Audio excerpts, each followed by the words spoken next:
Right,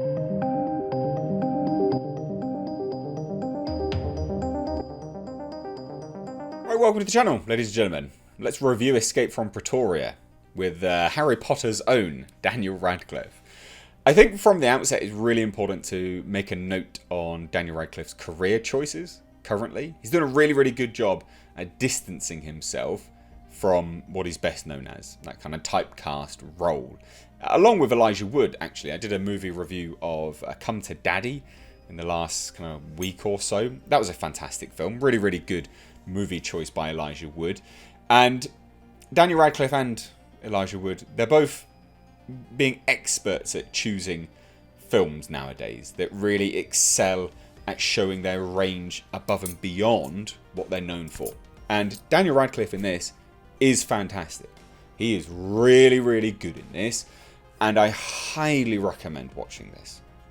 Now, it is based on true events, so in terms of spoilers, unless you don't know the history of it, there's very little to spoil particularly, because it's true story. But it's a prison break, basically. Now, we've got Daniel Radcliffe in the role of Tim Jenkins, I believe it is, and we've got Daniel Webber in the role of Stephen Lee. Now, these again are two characters of history. They were members of the ANC over in South Africa, and they were charged with distributing propaganda, and they were jailed in the 70s. Now, obviously, ANC, South Africa, apartheid, racial hatred, racial segregation, things like this, massive, absolutely huge. And I do want to touch on why this film's important due to the current state of South Africa, but a little bit towards the end of this video, so you can kind of tune out if you're not interested in that. But I do think it's really important, and I did get a real sense of this movie being bittersweet with the story that it was trying to tell, because it's a true shame what's happening over there now. But anyway, this is directed by Francis Annan, and it is written by Francis Annan, or at least he has writing credits on it. Again, it's obviously a true story, but there's elements to it which they have to kind of construct into a script and things like that. It's great.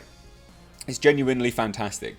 There's a few things which really do have to be pointed out from the outset. So the colour grading, as you can see in this image, is superb. And you're finding this more and more now with indie films out there. They just have such a rich, vivid colour. Now, obviously, not all of them. They're graded differently. They have different colour palettes and so on and so forth. But this one looks staggering. It looks really good.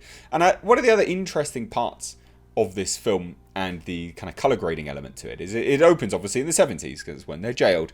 But it's colour graded and shot essentially like a 70s kind of crime thriller.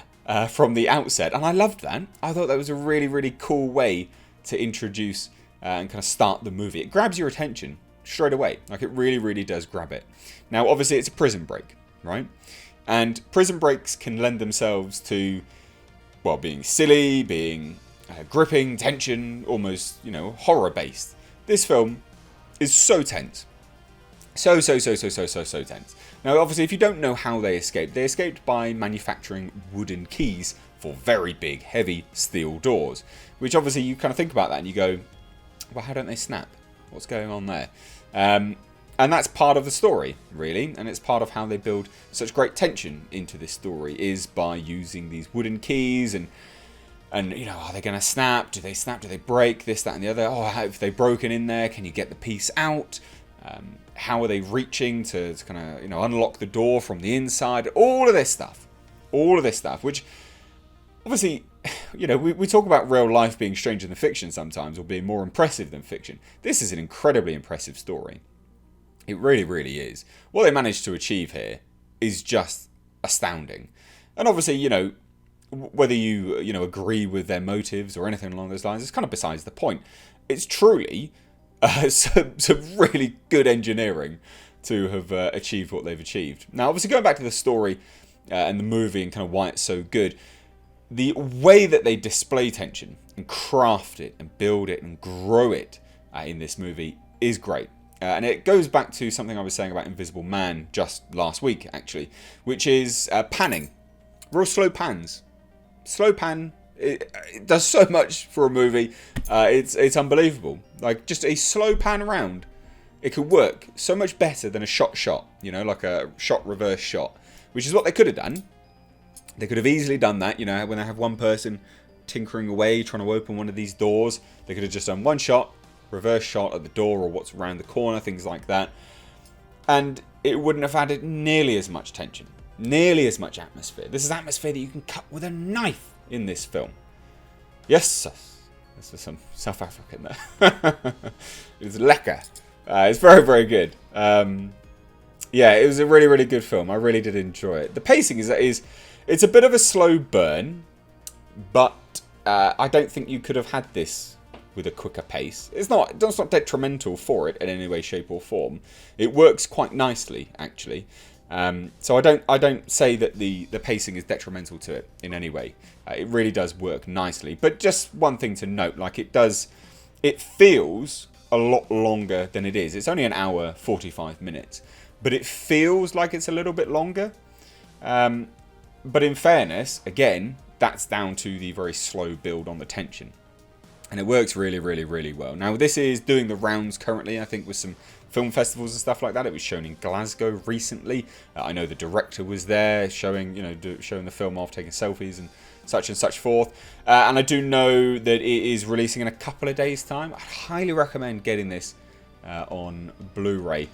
Really good movie. And it's one of those ones which it's a story which you wouldn't have heard of. I don't think many people would have heard of this story, but it's important.